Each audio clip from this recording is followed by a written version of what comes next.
HOA president tried to find my old truck. I used his own bylaws and made him pay publicly. Yes, I did it. But first, let me introduce myself to you. I'm a 68-year-old retired Army engineer. I've been screamed at by colonels, slept through rocket attacks, and survived more government paperwork than most people survive birthdays. But nothing, absolutely nothing, prepare me for a 30-year-old HOA president in a tennis skirt trying to declare my '95 Silverado a threat to national property values. That's the sentence running through my head as I sit in this folding chair under buzzing fluorescent lights, staring at Brenda across the community room.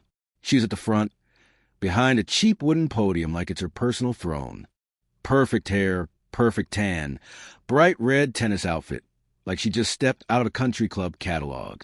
Her little nameplate says Brenda Wilson, HOA president in big, bold letters, just in case anyone forgot who she thinks she is. The room smells like stale coffee and air freshener. Neighbors fill the metal chairs, fans lazily turning overhead. Everyone fanning themselves with agendas and rule packets. It's Houston in the summer, humid enough that your clothes cling to you before you even sit down. Brenda clears her throat into the microphone. Next item on the agenda, ongoing enforcement actions for non-compliant property aesthetics. Her eyes flick to me. Not subtle. The corners of her mouth twitch into that little fake sympathetic smile she uses when she's about to stab you with a rule. Specifically, she says, voice getting brighter, Mr. Miller's truck. A few heads turn toward me. A couple of my neighbors know what this is about. Most don't. They just know me as Pops, the old guy with the flag, the tools, and the truck that's older than half the people in this room. Brenda holds up a stapled packet and taps it with her manicured nail. Mr. Miller's vehicle is in clear violation of Section 8, Article C of our bylaws. It is over 15 years old. It does not meet community aesthetic standards and has been repeatedly parked in the driveway where it's visible from the street. She says visible from the street like she's describing a crime scene. Then she twists the knife. This neighborhood isn't a junkyard, Bill, she says, dropping the mister just to put me in my place. That thing belongs behind a repair shop, not in a respectable community. A couple of people shift uncomfortably. One guy coughs. Someone in the back lets out a quiet wow. I don't say a word. I just sit there with my hands folded over my binder, 2 inches thick, tabbed, highlighted, numbered. To Brenda, it probably looks like some old man clutching his papers because he doesn't understand what's happening. To me, it looks like every mission file I ever built. Brenda presses on. As president, it's my responsibility to protect everyone's property values. We have issued multiple fines, and if they remain unpaid, we are authorized to pursue further action, including a lien on the property. There it is. The threat, the nuclear option, in HOA language. She looks around the room for approval, for nods, for that little rush of power when people stay quiet because they're scared. Then she turns back to me. Do you understand the seriousness of this, Bill? She tilts her head, voice dripping with condescension. Maybe you're just not keeping up with the times. These rules are here for a reason. I let a beat of silence hang in the air. Then I lean forward, just enough for the microphone on the middle table to catch my voice. Oh, I understand the rules, ma'am, I say, quietly. In fact, I've spent a few weeks getting to know them better than you. She blinks. Just once. Quick. The kind of blink you see when someone realizes their gun might be loaded with blanks. Because tucked inside my neat little binder is every photograph, every email, every clause of those bylaws she thought nobody actually read.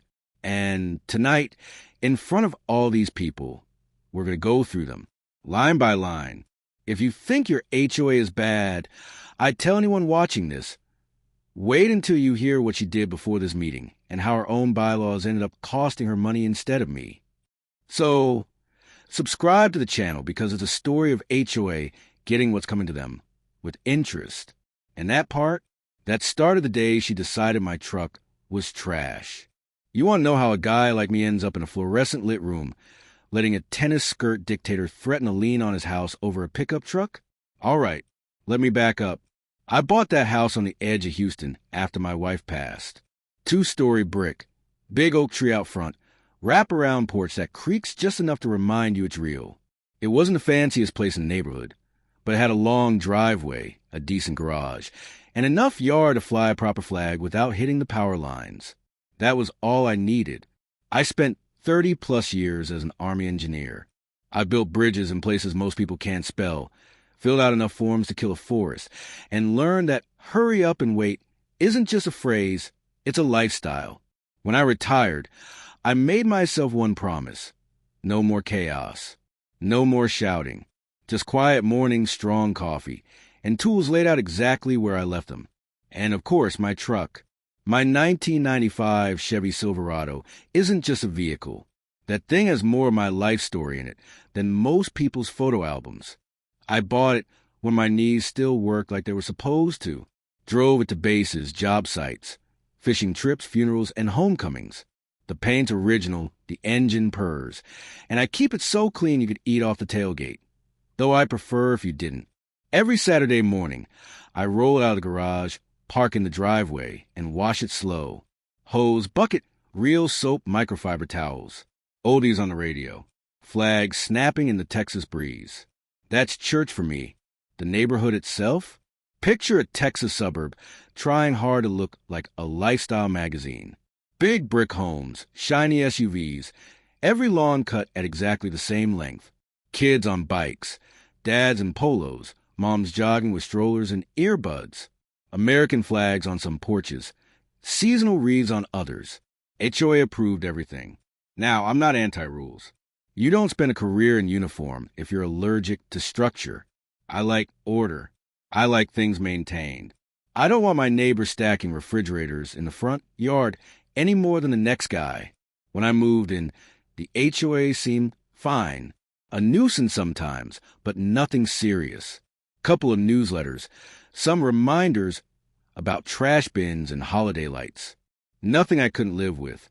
The old HOA president was a retired dentist who mostly cared about people cleaning up after their dogs and not parking on the grass. We understood each other. I kept my place in good shape. He left me alone. Simple. Then Brenda moved in. Her house was the biggest lot, right at the bend in the main road. Within a month, trucks were in and out, landscapers, decorators, painters. They ripped out perfectly good bushes to install some kind of designer landscaping that looked like a hotel lobby. White stones, manicured hedges. Plants I'm pretty sure don't grow naturally within 1,000 miles of Texas. She was always in motion. Tennis skirt, visor, smoothie cup, very busy. You know the type. One of those people who walks like the sidewalk belongs to them, and you're just renting it. I saw her for the first time while I was on my porch, tightening a loose board on the railing. She jogged past, slowed down when she saw my flag, gave a quick polite nod. Then her eyes landed on the Silverado in the driveway. She didn't smile at that. Her face did this little micro-expression, just a wrinkle of the nose, like she caught a whiff of something sour. She didn't say anything to me that day, just kept jogging, ponytail swinging, sunglasses on. But I've stood in front of enough officers and inspectors to know when someone has mentally circled you in red ink. A few weeks later, I heard she joined the HOA board. Couple months after that, the newsletter announced she'd been elected president. Fresh vision, modern standards, all those buzzwords people use when they want to change things nobody asked them to change. I noticed the tone of the emails shift. Less friendly reminders, more, per HOA regulations, all homeowners must. Suddenly we had new community image initiatives, stricter language about visible clutter, and a whole section on vehicles impacting aesthetic cohesion. I read it all, twice. Most people skim that stuff and hit delete. Not me. Decades of field manuals and regulations train my brain to lock onto phrases like must, shall, and authorize to enforce. I printed the bylaws, 3-hole punched them, and stuck them in a binder. Old habit. Out in the real world. Nothing much changed for me. I kept doing what I always did. I helped my neighbor fix his fence after a storm.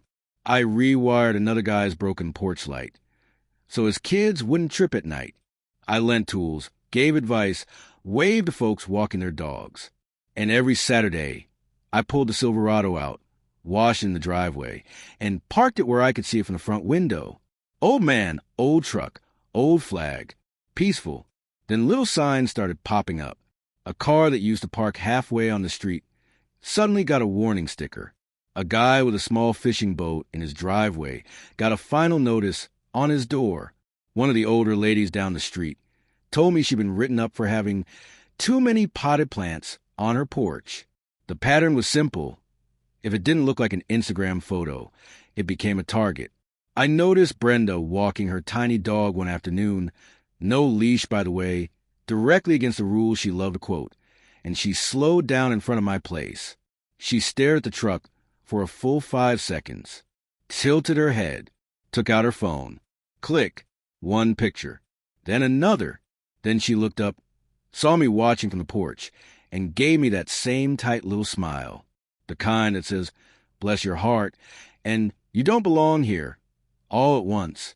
I just nodded back. I wasn't angry yet. I've been on this planet long enough to know some people need to feel bigger by making other people smaller. You don't win arguing with them on the sidewalk. You win by knowing the rules better than they do. Still, that night, I added a new tab to my binder and labeled it Enforcement. A few days later, I stepped out onto the porch, coffee in hand, and there it was taped neatly to my front door. My very first vehicle violation notice. The notice was printed on thick, bright white paper, like they thought heavier cardstock made it more official. Vehicle violation notice. It said at the top in big, bold letters, like I had parked a tank on the playground. I stood on my porch, coffee cooling in my hand, and read every word. Your vehicle has been determined to be out of compliance with community aesthetic standards due to age, appearance, and visibility from the street. Per Section 8, Article C, vehicles older than 15 years are prohibited from being regularly parked in driveways. Initial fine, $150. Additional $50 per day if not corrected within 7 days. 7 days. I looked up at the truck sitting in my driveway. Paint shining, chrome polished. No dents, no rust, nothing leaking, nothing dangling. The American flag on a master in a yard moved just enough to remind me there were places in this world where people were a little more grateful for what got them their property values. I read the notice again. Most folks would crumple it, curse, maybe storm down to the HOA office. I just went back inside, sat on the kitchen table, and pulled out my reading glasses. Then I got the binder. If you've never met a retired engineer with time on his hands, let me paint you a picture. Tabs, highlighters, sticky notes. I printed the full bylaws the day I moved in, mostly out of habit. That morning, I opened to Section 8, Article C, the one Brenda had so lovingly referenced. The rule about vehicles older than 15 years was there, sure, but right below it, same font, same line spacing, was a little paragraph she'd forgotten to mention. Exception. Vehicles of classic or collector status, maintained in good repair and free of visible damage, may be parked in driveways so long as they do not impede traffic or create a safety hazard. I sat back and chuckled. Hello there, I muttered. Nice to meet you, little exception. I pulled out a pen and circled it nice and slow.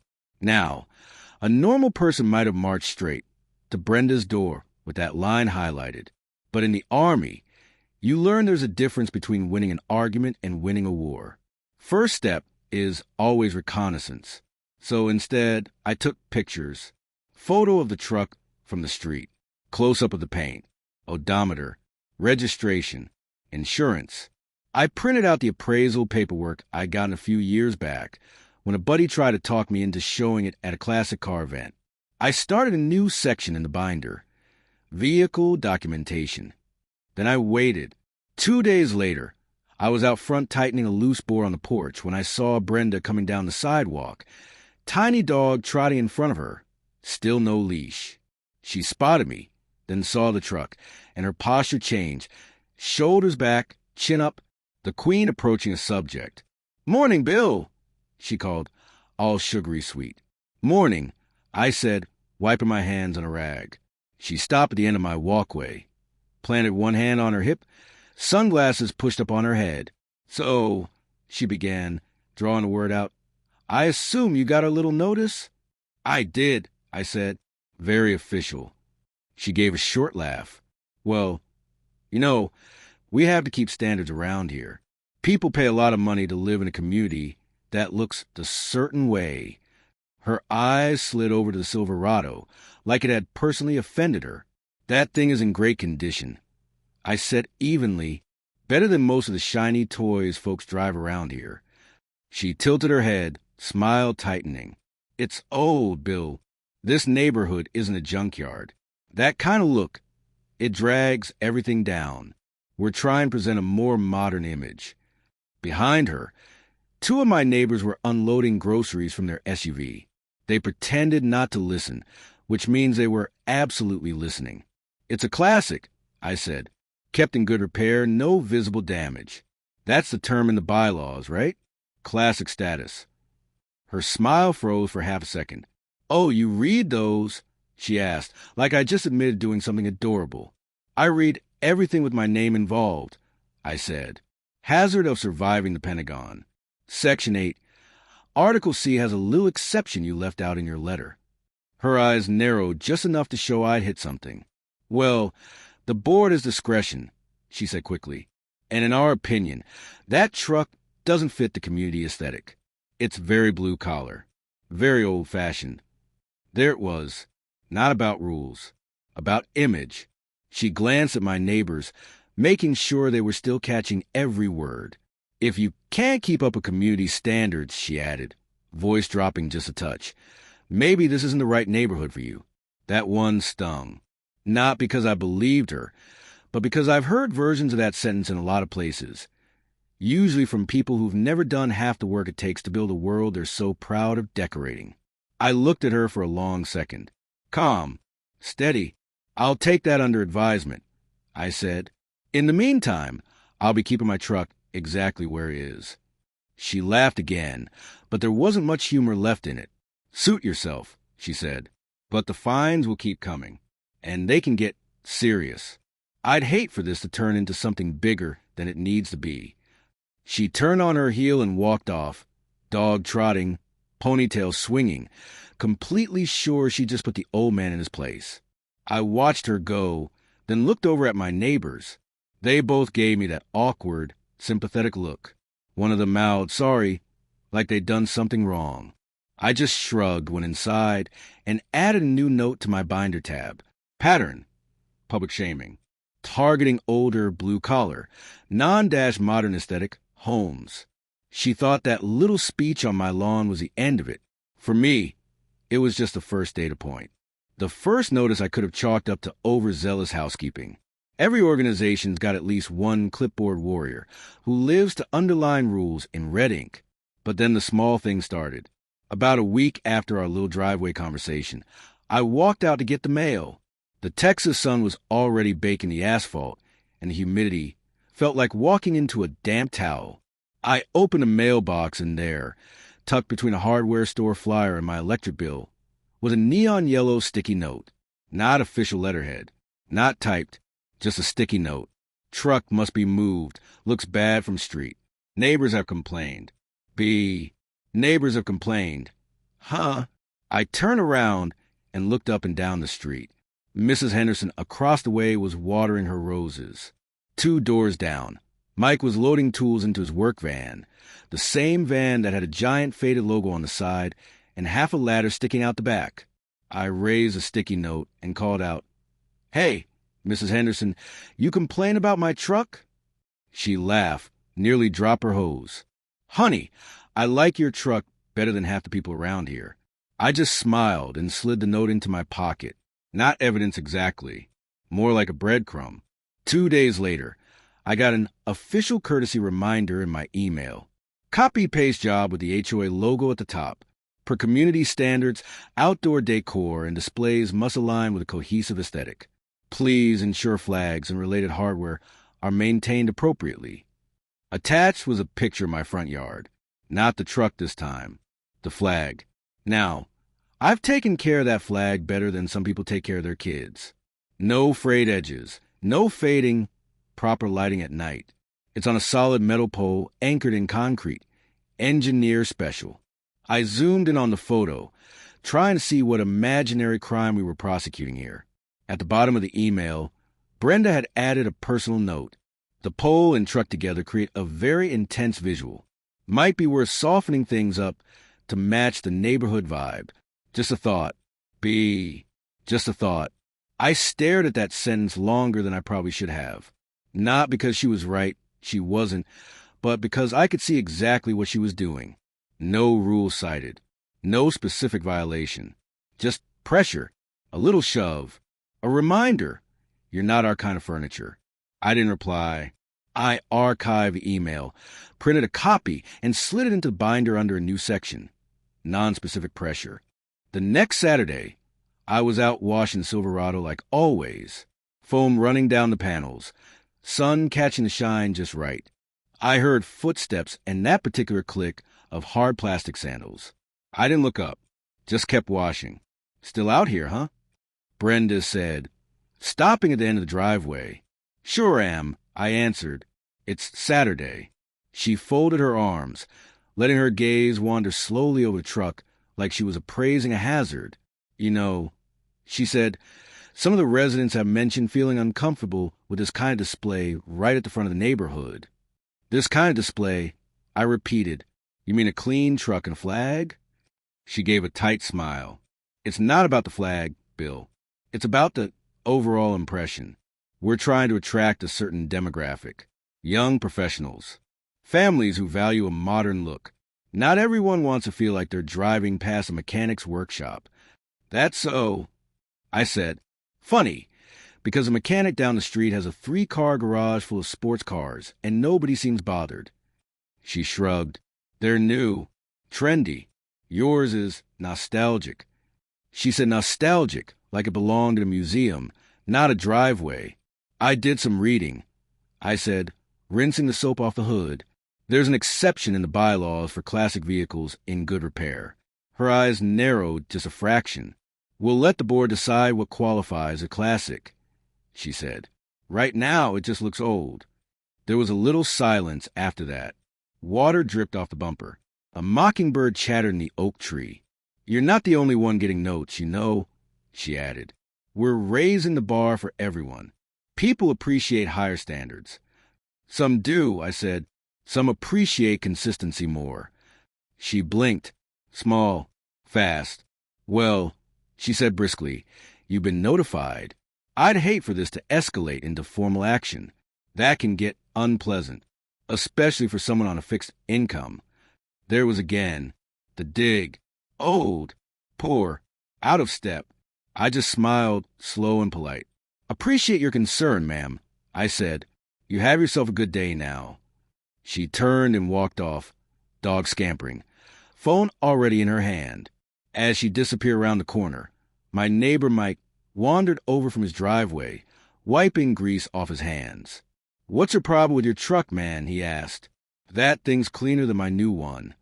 She doesn't like the story it tells, I said. He frowned. What story is that? That someone lived a whole life before she showed up. I answered. He laughed, but it wasn't really funny. That night, after the sun went down and the cicadas took over the soundscape, I sat at my kitchen table with the binder open. Sticky note. Email. Casual comments. Individually, they were nothing. Together, they were the first shots in a slow little war I hadn't asked for, but I sure as hell wasn't planning to lose. And you, what would you do in my place? Comment below if this has ever happened in your building. A resident becomes an official problem overnight simply by existing. If there's one thing I learned in the Army, it's that trouble rarely shows up in uniform first. It starts as a feeling. That feeling hit me about a week after the sticky note and the intense visual email. I was in the garage changing the oil on the Silverado. Door open, radio low. Fan pushing the hot air around. I heard footsteps outside, then voices drop half a notch as they passed. Yeah, that's the one she was talking about. I don't know, man. I just don't want any drama with the HOA. I wiped my hands and stepped to the edge of the driveway. 2 guys I waved to 100 times, jogging buddies, ball caps, and earbuds, suddenly fascinated by their shoelaces. Morning, I said. One of them gave a quick nod. The other muttered something like, hey, and kept walking, shoulders just a little tighter than usual. That was new. The next sign showed up on a screen instead of paper. Mike came over one evening with a six-pack and his phone in his hand. "You see the Facebook group lately?" he asked. "I don't do Facebook," I said. "Too many people arguing with strangers." He sat at my table, scrolled for a second, then turned the screen toward me. It was a neighborhood group, Pine Creek Estate's official community chat. At the top was a post from Brenda. No names, no addresses, just a photo. My truck, she'd taken from an angle that made it look as harsh as possible. Midday sun, deep shadows, tight crop cutting out the flag in the house and half the context. The caption read, "Curious how everyone feels about older vehicles being left in driveways. Do you think this hurts our community image and property values? We work so hard to make this place look upscale." Underneath were comments. "We moved here because it looked classy. Feels a little rural. Are there rules about that?" And my personal favorite. "Looks like a mechanic shop, not a luxury neighborhood." Mike scrolled further down. A few people defended it, called it cool, classic, American as it gets. But the tone had been set. The seed was planted. This is a problem, and I am the problem. "She didn't say your name," Mike said quietly, "but everybody knows." I looked at the screen, then at my binder sitting open on the counter. "Can you send me screenshots of all of that?" I asked. He nodded. "You gonna say something?" "Not yet," I said. Talking is her battlefield. Mine's paperwork. After that, the air in the neighborhood changed. People I used to chat with at the mailbox suddenly had to run. One of the moms who used to let her kids pet my dog started steering them to the opposite side of the street. The casual invitations dried up. No more, "Hey, Bill, we're grilling. Come grab a burger." Even when I could smell the food 2 houses away, I wasn't angry. I've seen this play before, just in different uniforms. You paint someone as bad for the unit, not a team player, holding everyone back, and suddenly good people start avoiding them just to stay off the radar. Fear makes folks polite in all the wrong directions. One afternoon, I walked over to drop off a wrench I'd borrowed. The guy opened his door just a crack, like I was selling magazines. "Hey, man," I said, holding up the tool. "Just returning this." "Oh, yeah, thanks," he said, eyes flicking past me like he was checking if anyone saw me there. I'd invite you in, but the wife's, busy." I could hear a game on the TV behind him and smell wings. "No worries," I said. "Appreciate the loan." He shut the door a little too fast. On my way back, I noticed a new sign on the bulletin board by the mailboxes. Freshly printed, laminated, straight as a ruler. Reminder: vehicles affect our image. Please ensure all visible vehicles meet community standards. Together we keep Pine Creek Estates looking like the luxury community it is. Luxury community. I muttered. Funny way to spell controlled environment. That night, I added more to binder. Printed screenshots, dates, times, names. A new tab, social pressure/harassment. She wasn't just writing me up. She was isolating me. The thing about isolation is, it works if the target believes they're alone. I'd spent too many nights in too many far-off places knowing the difference between being alone and being quiet. I wasn't alone. I was taking attendance. Bills are funny things. In the real world, they come from people who gave you something: power, water, groceries. In HOA land, they come from people who gave you their opinion. About 2 weeks after the Facebook circus, I got my first final notice. Big red letters. Certified mail this time. Somebody paid extra just to make the threat feel heavier. Mr. Miller, as of this letter, you have accrued $1,150 in fines related to ongoing vehicle violations. Continued noncompliance will result in additional daily fines of $250 and may lead to a lien being placed on your property as allowed under Section 12. They'd backdated every warning, like it was a parking meter in a bad part town. Neat little ledger at the bottom, dates and amounts. I ran the math in my head. They were trying to make my truck more expensive than my mortgage. I set the letter down, opened the binder, and slid it under the fines tab. It fit nicely next to the screenshots and the sticky notes. Evidence, not emergencies. The real escalation showed up as a knock on my door. I opened it to find Brenda, a guy in a polo with a clipboard, and another board member whose name I could never remember. They stood on my porch like a firing squad that got lost on the way to the office.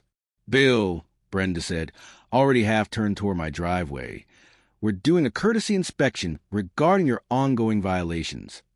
Courtesy, I repeated. How thoughtful. She walked past me, without waiting to be invited in, straight down the porch steps toward the truck. Clipboard guy followed, pen ready.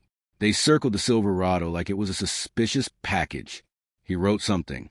She pointed at the flag, then at the truck, then back at the street, talking in that low, managerial tone meant more for the audience than the subject.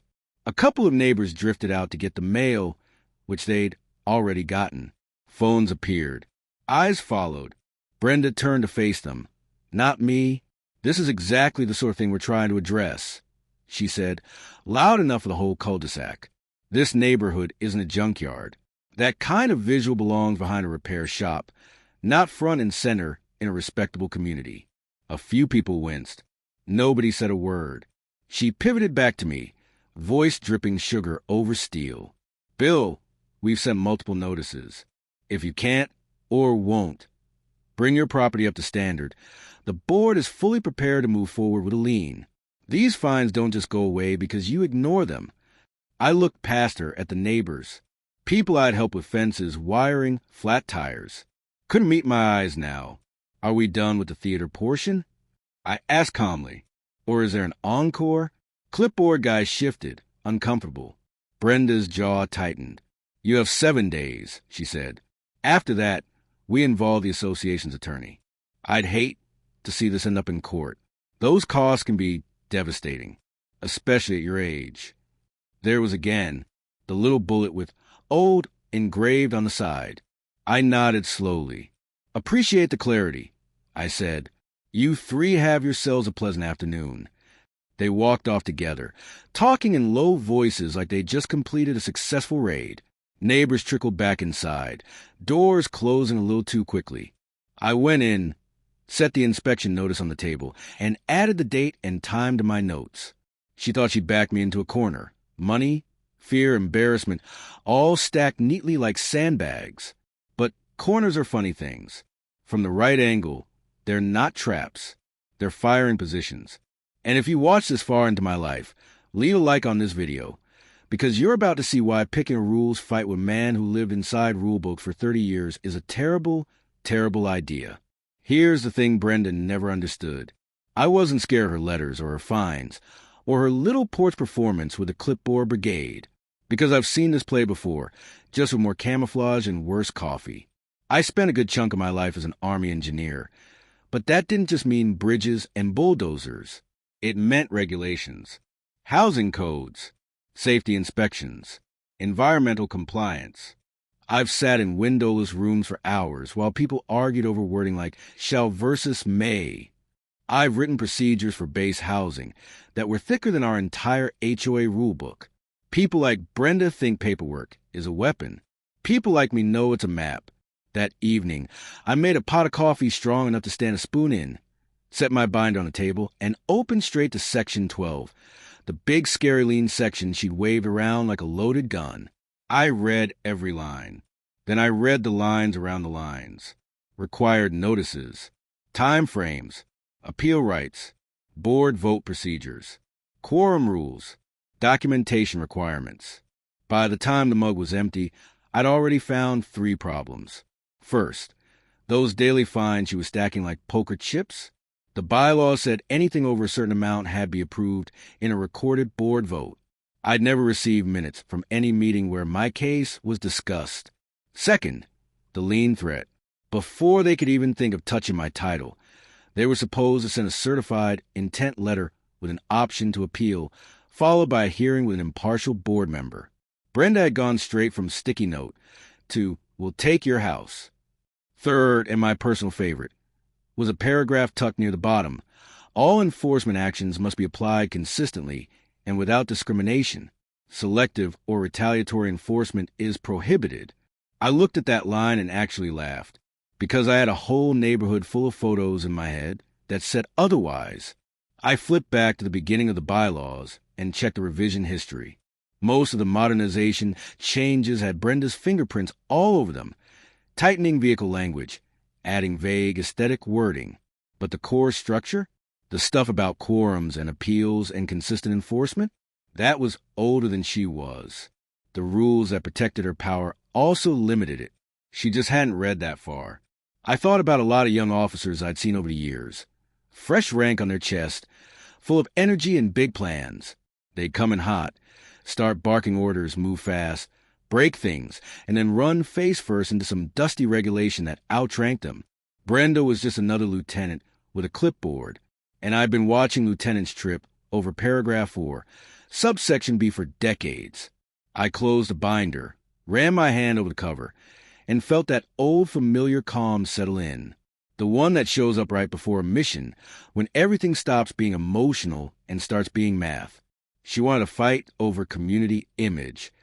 I was going to give her an audit, not by yelling at her in the street, not by writing angry posts online, by walking, calmly and methodically, through every rule she thought she owned until she realized she was standing in a minefield built by her own signatures.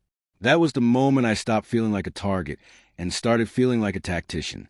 I wasn't just some old guy with an old truck anymore, not in this story. I was the guy who knew exactly how to turn her own rulebook into a mirror.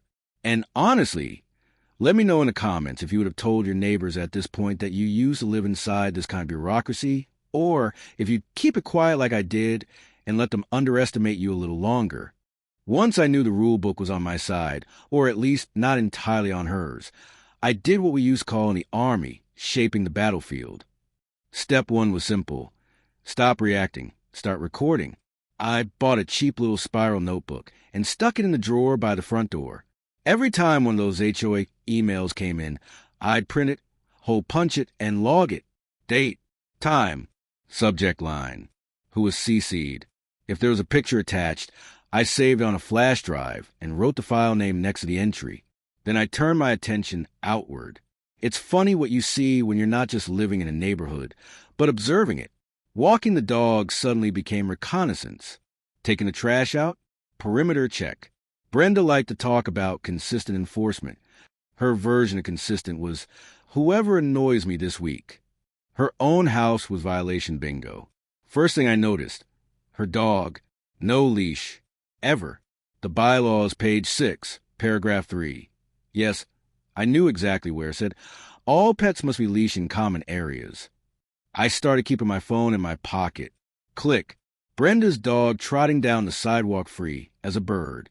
Click. Dog cutting across the small park where kids played. Date and time stamped. Then there were the parties. Her driveway and the street in front of her place turned into a car lot every other weekend. Guest cars hanging over the sidewalk, blocking mailboxes, wheels up on the curb. Meanwhile, I had a formal notice for visual clutter because my one truck was visible from the street. So more photos. License plates blurred when I printed them. I wasn't out to nail guess, just show the pattern. I made a tab in the binder. Parking Brenda. Next, I started looking up. Our guidelines had a whole section on architectural harmony. Any exterior modification was supposed to go through the Architectural Review Committee. New lights, new doors, new paint, paperwork, approval, signatures. Brenda's house had undergone a glow-up that would have made a reality show jealous. New modern door, oversized light fixtures, a chunk of wall replaced with trendy glass. I checked the minutes from the last year of HOA meetings, something I'd requested politely via email, citing my right as a member. Not a single mention of her approvals. Meanwhile, I dug up 3 separate sets of minutes where she denied other people's changes because they didn't match community style. So those went in the binder too. Copies of minutes, photos of her upgrades, highlighter lines connecting denied for others to mysteriously approved by nobody for her. I didn't stop with her. One evening, I sat on my porch with a mug of coffee and watched the street. Within 30 minutes, I counted A boat parked in a driveway overnight. A trailer hitched in plain view. A sedan with a faded bumper and peeling clear coat. 3 trash cans left out past the return time. None of those folks had been blasted on Facebook. None of them had bright letters about community image taped to their doors. I started talking quietly to people. Nothing dramatic. Just, "Hey, you ever get any letters from the HOA?" While we were both at the mailbox. You'd be amazed how fast the stories poured out. I got fined for a wreath last Christmas. She told me my kids' bikes looked low income on the porch. They said my dad's old Ford couldn't be in the driveway, but she's got cars everywhere every weekend. I asked if they had copies of the letters. Half of them did. The others at least remembered dates. I offered to scan everything for them just to keep organized. So the binder grew. One night, I pulled everything out onto the table. My fine, her emails, screenshot of her Facebook post, photos of her dog, her parties, her unapproved renovations, the other residents' letters. I arranged them by date and type, then cross-referenced each one with the relevant rule. It stopped being a stack of grievances. It became a pattern of abuse. Last piece of the puzzle was the legal angle. Texas has some state laws about HOAs, access to records, limits on fines, procedures for liens.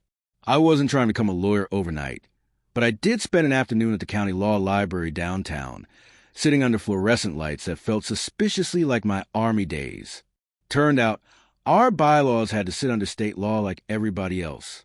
And some of the threats in Brenda's letters were enthusiastic, let's call it, compared to what they were actually allowed to do. Back home, I added one more tab, statutes. By the time I was done, my binder was heavy, not just in weight, in consequences. What Brenda thought was a one-sided crusade to clean up her neighborhood had quietly turned into a dossier. Names, dates, quotes, photos. Her words in her own writing. Her actions in full color. I wasn't waiting to see what she'd do next anymore. I was deciding when and where to show everyone else what she'd already done. And if you're with me on this, take a second to check if you're subscribed to the channel. Join me, and let's teach this young lady a lesson.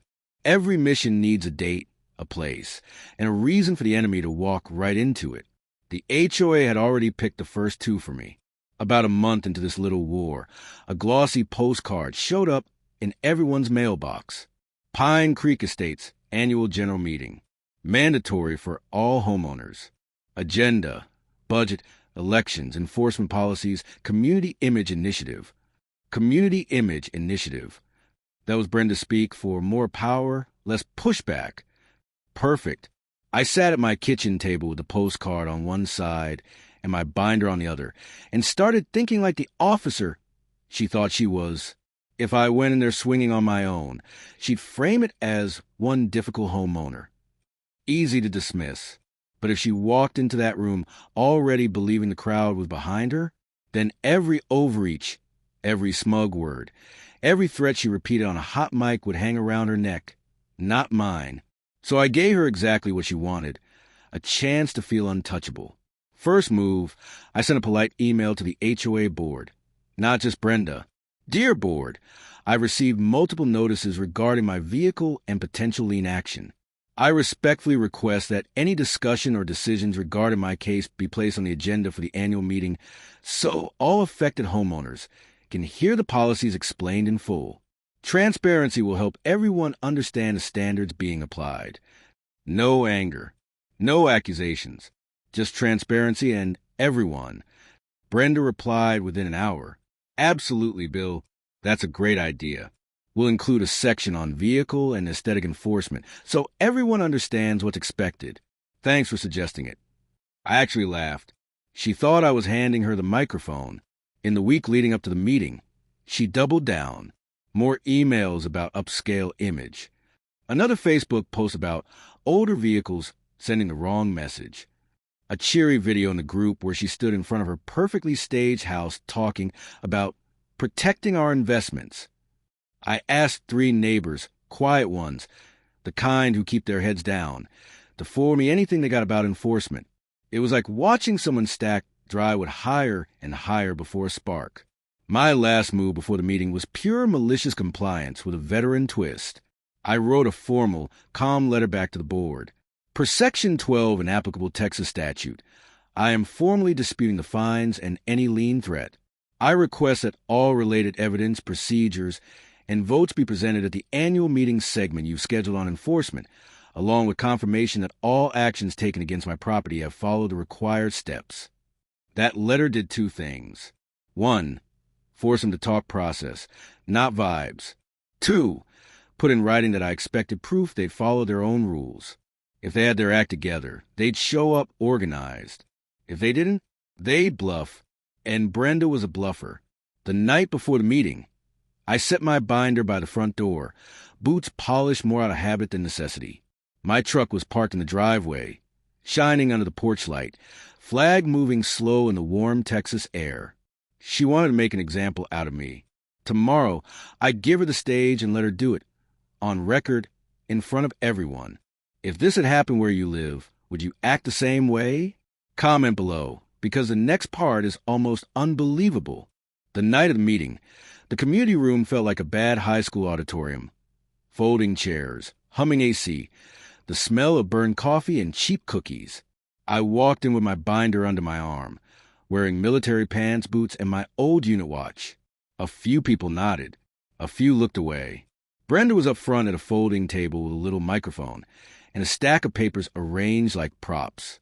And if you watch this far into my life, I'd tell anyone listening, stick around, because this is where her little power trip blows up in public. Brenda tapped the mic. Okay, everyone, let's get started. We got a full agenda, budget, board elections, and some important updates on enforcement and community image. She loved that word. Enforcement. They breezed through the boring stuff first. Numbers, landscaping contracts. Some talk about repainting the pool furniture. I sat there quiet, flipping through my tabs, reminding myself which color highlighter meant state law and which meant Brenda's fantasy. Then she hit her favorite slide. Now, she said, clicking the remote, we need to address something sensitive. Standards.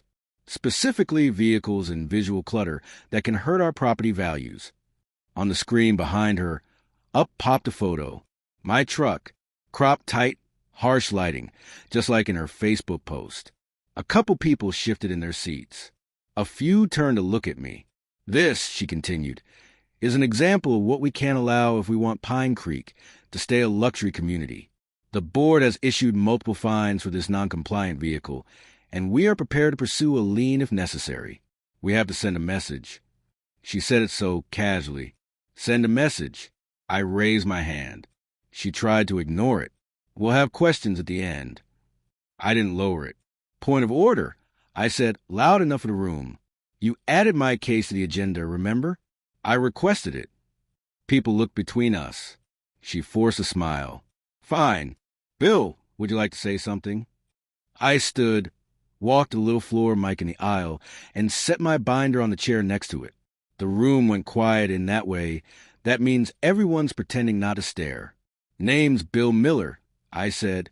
Most of you know me as Pops. I'm the guy with the non-compliant vehicle and the intense visual. A few people chuckled. I've been getting a lot of fines, I continued, and a lot of threats about liens. So I do what I've always done when someone starts waving regulations at me. I patted the binder. I read them. Brenda shifted in her seat. I flipped to a tab and read, clear and slow. Section 8, Article C.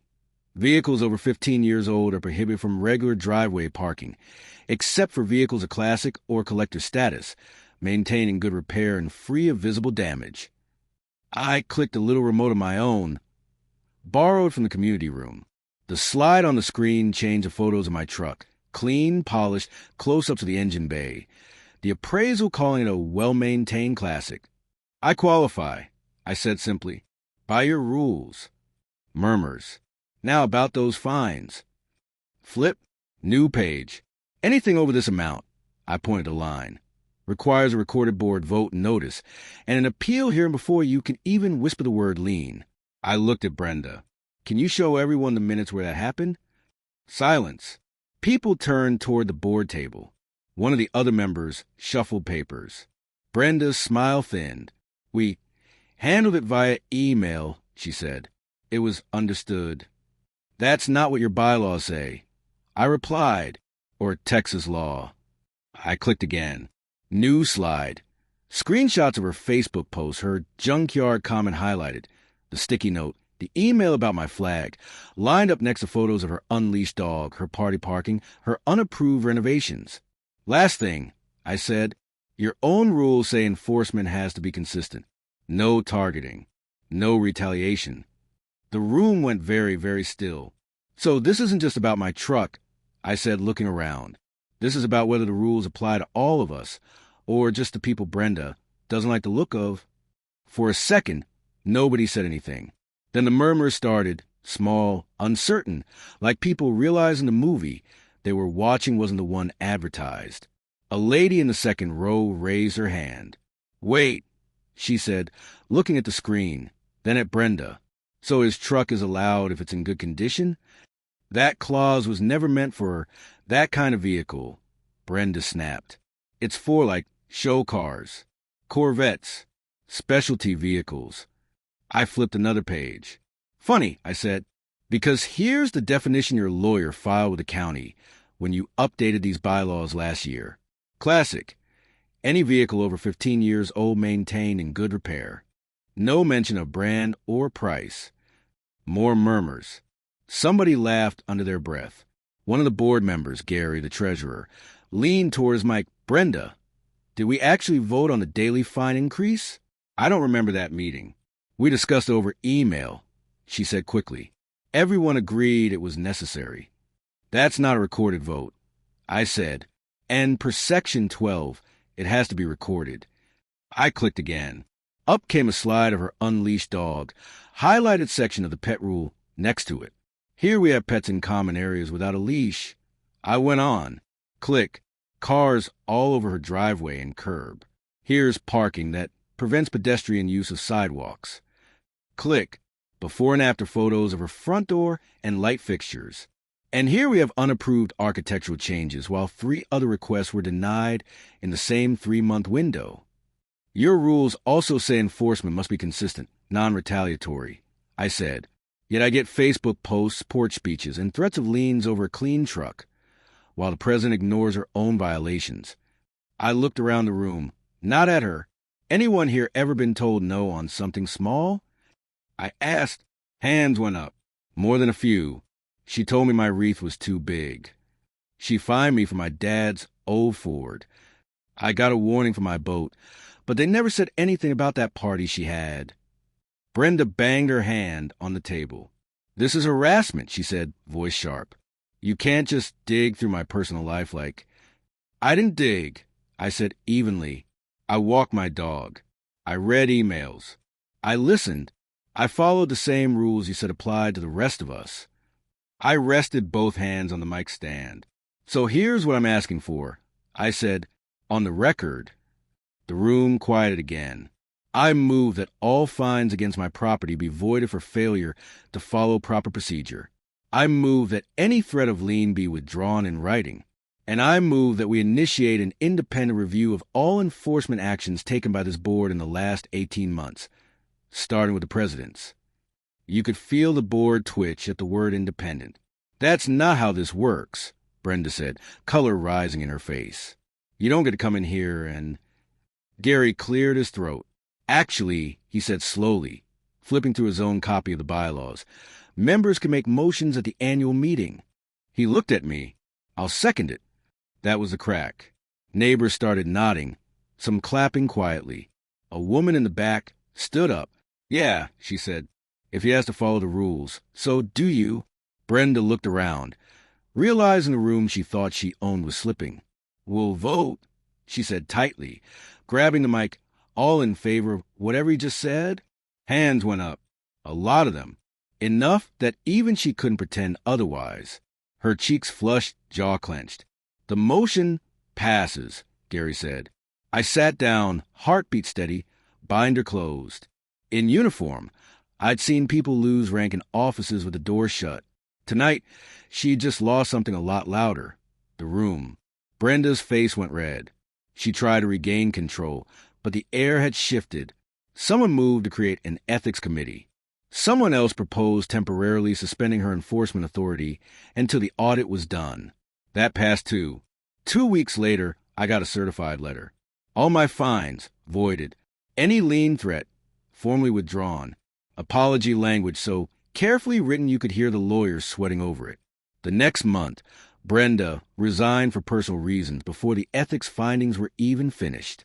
Word around the block was that she'd been hit with her own stack of violation notices and told to pay up or step down. She stepped down. A quieter, more reasonable neighbor took over as president. One of the first things they did was create a small homeowners committee to review any big enforcement issues. They asked me to be on it. These days, Saturday mornings look the way I always wanted them to. I roll the 95 Silverado out into the driveway. I wash it slow. The flag moves in the Houston heat. Neighbors walk by, stop to talk, sometimes ask, "Hey, Pops, does this thing I want to do break any rules?" And I flip through a much clearer set of policies we rewrote together. Brenda still lives in the neighborhood. Far as I know, her dog's on a leash now. Her parties are a little smaller. She parks in her driveway just like the rest of us. Every time I see my truck in the sun, I remember the night she tried to turn it into a symbol of trash and ended up making it the reason she lost her little kingdom. I spent a lifetime learning that real power doesn't shout. It reads, it documents, it waits, and then it shows up with receipts. She wanted to make an example out of my old truck. Instead, my old truck made an example out of her. And if you want more HOA stories like this, hit subscribe and share this with that one friend who hates their HOA board as much as Brenda hated my Silverado.